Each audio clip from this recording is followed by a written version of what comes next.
Springtime for juniors in high school usually marks the beginning of the college admissions process with SAT and ACT tests and advanced placement exams. More than 2 million students took AP exams last week, but a glitch prevented thousands from submitting their exams, which were administered online for the first time this year. All this is raising questions about what to do with testing for the class of 2021 and beyond. Stephanie Sy looks at how the coronavirus is changing the calculus for college hopefuls. Schools are closed, classes are online. Students around the country have been forced to make adjustments. One unanticipated change during this pandemic: canceled college admissions tests. It's given me a lot of anxiety not knowing that I can take this test or when I'll be able to take it. In Alexandria, Virginia, Bridget Adu-Wadier had planned to take the SAT for the first time this spring at her high school. Now she worries rescheduling the test won't be easy.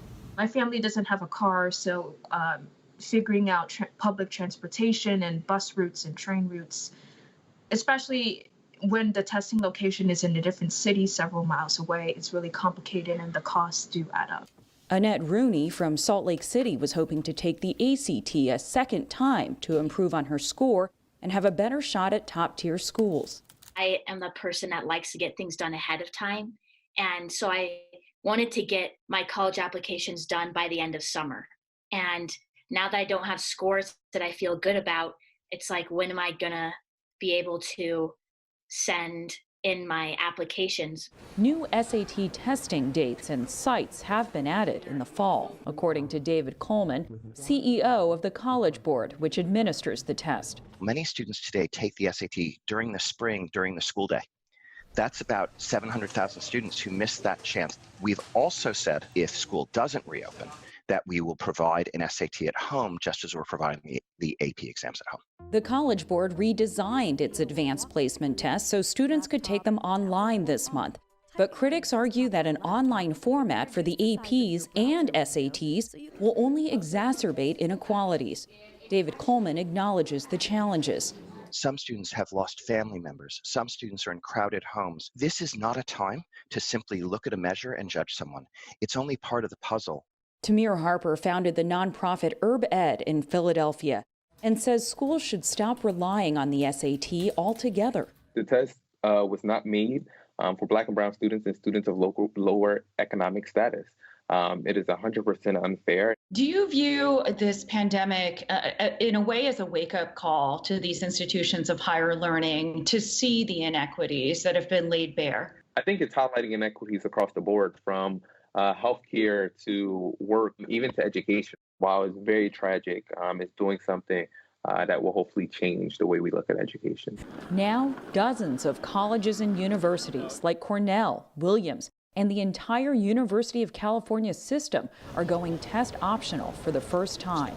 Michelle McEnany is a college admissions specialist and founder of the College Spy.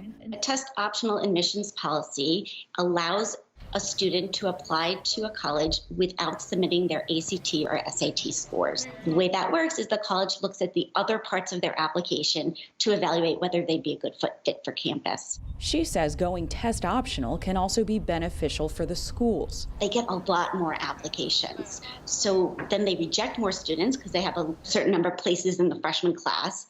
And then they also appear more selective because they have a high rate of rejection. Seattle University Provost Shane Martin says the school was already considering going test optional, but the COVID-19 pandemic accelerated their decision. What reasons drove your college's decision to go test optional in these times? There's evidence that suggests that these tests are biased towards certain groups and that they're not entirely predictive of success in college for high school students. Martin believes test optional schools will eventually be in the majority. When you see institutions with strong reputations like the University of Chicago move to test optional, that's a game changer for higher education. And we're going to see more institutions following suit.